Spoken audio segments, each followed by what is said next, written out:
नमस्कार दोस्तों, back to our channel friends. मैं आप सबका अपने चैनल स्टॉक्स फॉर लाइफ पे बहुत स्वागत करता हूं। Welcome to STFL family.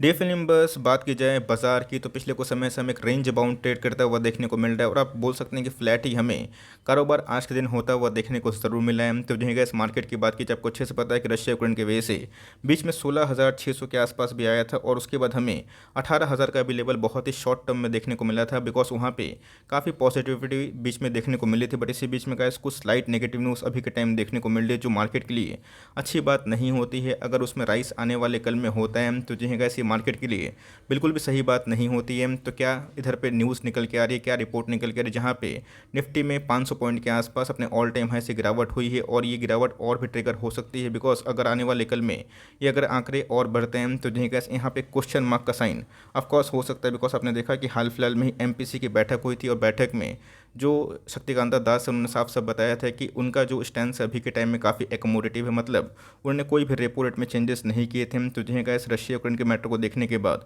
और कमोडिटी के प्राइस इतने बढ़ रहे हैं उसको देखने के बाद उनका ये स्टेप काफ़ी अच्छा था। बट यस, आपको अच्छे से पता है कि ये स्टेप जितना भी अच्छा हो लेकिन लॉन्ग टर्म में हमेशा इतना अनचेंज रेपो रेट नहीं रहेगा और इसके वजह से मार्केट में चाहे वो CPI इन्फ्लेशन की बात की जाए, रिटेल इन्फ्लेशन की बात की जाए, उसमें हमें अच्छी खासी उछाल देखने को ज़रूर मिलती है। तो जो है गाइस उसको लेके एक चौंकाने वाले आंकड़े हमारे सामने देखने को ज़रूर मिल रहे हैं। उसका इम्पैक्ट क्या होने वाला कल में पड़ सकता है, फटाफट डिस्कस करेंगे। बहुत ही कुछ सीखने को मिलेगा। चैनल फर्स्ट टाइम होंगे सब्सक्राइब कर सकते हैं इस तरह की क्वालिटी कंटेंट को सबसे पहले एक्सेस करने के लिए। Now without dealing any for time let's begin.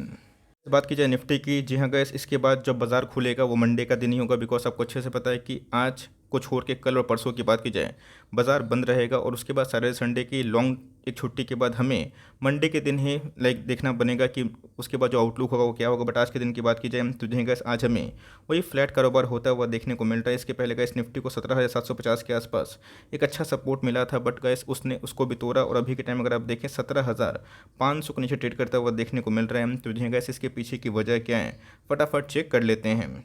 अच्छे से पता है कि स्टॉक मार्केट है, हमेशा कुछ न्यूज़ आएगी, कुछ पॉजिटिव होंगे तो कुछ नेगेटिव होंगे। हमें पॉजिटिव न्यूज़ से उत्तेजित नहीं होना है और नेगेटिव न्यूज़ से पैनिक भी नहीं करना है, बिकॉज ये मार्केट का एक साइकिल होता है। तो जो जब रशिया यूक्रेन का मैटर आया था निफ्टी 16,600 के आसपास आया था, उसके बाद निफ्टी में अच्छी खासी रिकवरी देखने को मिली और निफ्टी ने 18,000 का जो लेवल है उसको भी टच करने की कोशिश की। उसके बाद दोस्तों MPC मीट हुआ और MPC मीट में भी जो आउटकम आया मार्केट ने उसको लेकर काफ़ी चीयर ज़रूर किया था कि जो इंडाइसेस के रूप में। तो जो है आज बहुत सारे इंडाइसेस में आज हमें प्रॉफिट बुकिंग देखने को जरूर मिली, जहां निफ्टी 50 की बात की जाए, निफ्टी बैंक की बात की जाए, मिड कैप की बात की जाए, नेक्स्ट 50 की बात की जाए, इसमें बहुत बड़ी गिरावट हमें देखने को नहीं मिल रही, बिकॉज निफ्टी मिड कैप और स्मॉल कैप में पिछले कुछ समय से थोड़ी सी रिकवरी हमें देखने को ज़रूर मिल चुकी है और जिसकी वजह से ही मार्केट में जो फॉल हुआ 500 पॉइंट के आसपास, पोर्टफोलियो में उतना डैमेज नहीं हुआ, बिकॉज आपके पोर्टफोलियो में अगर मिड कैप और स्मॉल कैप थोड़ा ज़्यादा है तो ऑफकोर्स गैस इस वीक में मिड कैप और स्मॉल कैप में अच्छी खासी पॉजिटिविटी ज़रूर बनी थी।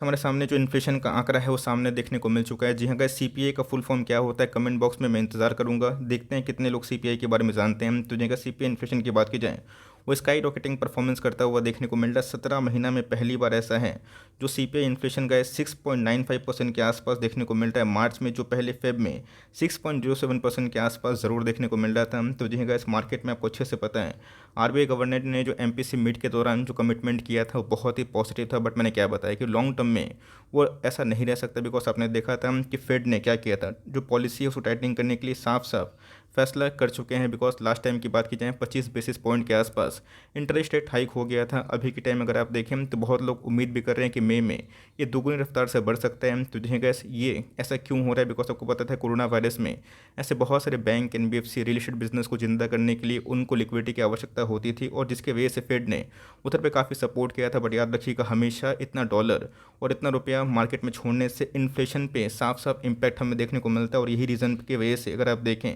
तो आपके पॉकेट से भी बहुत सारे एक्स्ट्रा पैसे जा रहे होंगे। बिकॉज सब्जी के दाम की बात की जाए, तेल के दाम की बात की जाए, बहुत सारे कंपोनेंट्स की बात की जाए, सबके दाम आसमान को छू रहे हैं और अभी के टाइम अगर आप देखिए ये आंकड़े जितने बढ़ेंगे ये मार्केट के लिए अच्छी बात नहीं होगी, बिकॉज ये हमारा जो रियल GDP ग्रोथ है उसको ज़रूर खा जाएगा। अब देखें रूरल एरिया में जो फूड के प्राइस हैं वो डबल इन ईयर होते हुए देखने को मिल रहे। जितने भी सब्जीज हो गए और जितने भी लाइक दूध वगैरह हो गए, सबके दाम आसमान को छू रहे हैं। तो देखिए गाइस, अगर इसको रोकना है तो आने वाले कल में ऐसा मार्केट को लगता है, बड़े बड़े जानकार को लगता है कि जो एमपीसी मीट का आउटकम इस बार आया था, नेक्स्ट टाइम ऐसा नहीं होगा और नेक्स्ट टाइम आरबीआई ज़रूर से ज़रूर जो इंटरेस्ट रेट है उसको हाइक कर सकता है। तो देखिए गाइस, किन के लिए आफत की घड़ी हो सकती है, जिनका लाइक कंपनी पे बहुत ज़्यादा कर्जा होता है और जो लोन पे ही डिपेंडेंट होते हैं। बट ये जिस कंपनी में अच्छा खासा रिजर्व्स है, कंपनी का बिजनेस मोड है, उसमें घबराने की आवश्यकता नहीं है, बल्कि इधर पर देखना बनता है कि आने वाले कल में जो छोटे बिजनेस है कैसे सर्वाइव करेंगे। बिकॉज इतना लिक्विडिटी हाई करना और इतना इंटरेस्ट रेट कम करना ये मार्केट के लिए इन्फ्लेशन के रूप में बहुत ही ख़राब होता है। और यही रीज़न है की वजह से आज हमें जो डेटा सामने आए इसके वजह से हमें अच्छी खासी प्रॉफिट बुकिंग देखने को ज़रूर मिल चुकी है। अगर आप देखें, ऐसा एनालिस्ट का मानना है कि आने वाले कल में जो आरबीआई है, जो उनकी मॉनेटरी पॉलिसी होगी, इसमें जो इंटरेस्ट रेट का साइकिल है उसमें ऑफकोर्स हाइक हो सकता है। तो देखिए गाइस, फ्रॉम जून ऑनवर्ड्स बहुत सारे जो ब्रोकर्स हैं, जो इंटरनेशनल ब्रोकर्स हैं, उनकी मानी जाए तो ऑफकोर्स गाइस सीपीआई इन्फ्लेशन अच्छी बात नहीं है और आने वाले कल में इसमें और भी ट्रिगर हो सकता है। जो हमारे सामने सीपीआई इन्फ्लेशन का आंकड़ा देखने को मिल रहा है, ये उम्मीद से ज़्यादा होता हुआ देखने को मिल रहा है इन रिटेल इन्फ्लेशन। और कंज्यूमर प्राइस इंडेक्स की बात की जाए based on inflation in March, तो जी guys could let India's first reported hike in nearly 2 years in June, said analyst. Annual retail inflation shot up for 17 months high. तो जी guys, अगर आप देखें तो मार्केट में उम्मीद से ज़्यादा जो महंगाई बढ़ रही है ये अच्छी बात नहीं होती। बिकॉज आपको अच्छे से पता है कि इससे स्टैगफ्लेशन का खतरा होता है और साथ ही साथ आप जितना भी पैसा कमाएं लेकिन कितना बचाते हैं ये महत्वपूर्ण होता है। बिकॉज आपके पैसे अगर खर्च हो जाएंगे, आपकी सेविंग्स एट द एंड में कितनी होगी ये बहुत ही महत्वपूर्ण होता है। बिकॉज आपको पता है कि सैलरी हाइक ऐसा कोई बड़ी अमाउंट में नहीं हो रही है और इन्फ्लेशन अगर धीरे धीरे बढ़ता है तो जी हाँ गाइस, इसका इम्पैक्ट लॉन्ग टर्म में ख़राब पड़ता है। बिकॉज इसका जो मामला था ये हमें यूएस और यूके के लाइक संदर्भ में ही देखने को मिला था। बट यस, अभी के टाइम में इंडिया भी उससे जूझता हुआ देखने को ज़रूर मिल चुका है। पर बोफा की तो जो है गाइस, जो एक्चुअल इन्फ्लेशन के नंबर्स है वो बहुत ही उम्मीद से हायर देखने को मिल रहे हैं और added 70 to 89 basis point to overall increase.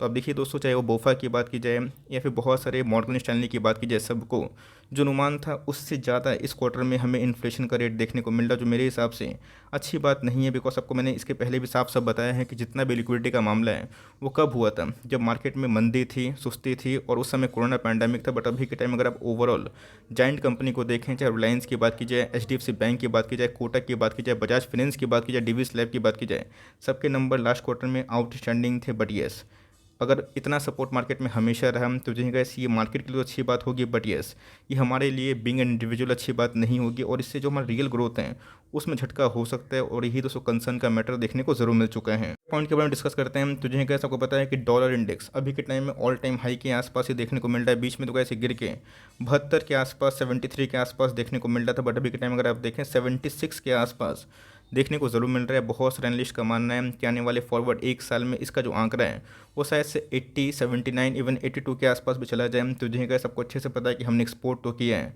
लेकिन साथ ही साथ इंपोर्ट भी भारी मात्रा में किया है और डॉलर में अगर हम लोगों को पेमेंट करना होता है तो ऑफकोर्स हमारे पास से जो पैसे एक्स्ट्रा जाते हैं। तो जी ऐसे सब शॉर्ट टर्म चैलेंजेस हैं जिसकी वजह से मार्केट में थोड़ी सी सेंटीमेंट अभी के टाइम नेगेटिव होते हुए देखने को मिल रही है और यही रीज़न है कि निफ्टी के टॉप जाइंट कंपनी में थोड़ी सी प्रॉफिट बुकिंग देखने को ज़रूर मिल चुकी है। क्या बनता है कि आने वाले कल में मार्केट को लेकर कैसे रिएक्ट कर सकता है। बट मेरे हिसाब से गैस आपको अच्छे से पता है, मार्केट में चाहे जो भी न्यूज़ हो जाए, मार्केट हमेशा एक लॉन्ग डायरेक्शन में चलता ही रहता है। बिकॉज आपको पता है कि एमपीसी मीट में आरबीआई गवर्नर ने साफ साफ बताए हुए थे कि इंडियन इकोनॉमी दूसरी इकोनॉमी से काफ़ी फास्टेस्ट और स्ट्रॉन्गेस्ट ग्रोइंग इकोनॉमी हमें देखने को मिलती है। तो जिनका इस बीच में कोरोना वायरस आया था, यहाँ पे तो कैसे रशिया यूक्रेन का मैटर आया था, बट मार्केट उसके बाद रिकवर ज़रूर किया था। तो हमें देखना है कि मार्केट में जो इन्फ्लेशन रेट है वो कैसा बढ़ रहा है और आने वाले कल में अगर रेपो रेट में कोई चेंजेस होते हैं तो अच्छी बात ज़रूर कंसिडर कर की जा सकती है। बिकॉज इसके पहले फेडरल रिजर्व ने जो इंटरेस्ट रेट हाई करने के लिए सवाल जवाब मांगा था और सबसे बैठक भी की थी तो बहुत लोगों का हाँ भी था और मार्केट ने उसको चेयर भी किया था। बट मेरे हिसाब से जो शॉर्ट टर्म चैलेंजेस है वो मार्केट में हमेशा रहेंगे और यही रीज़न की वजह से क्या इस मार्केट में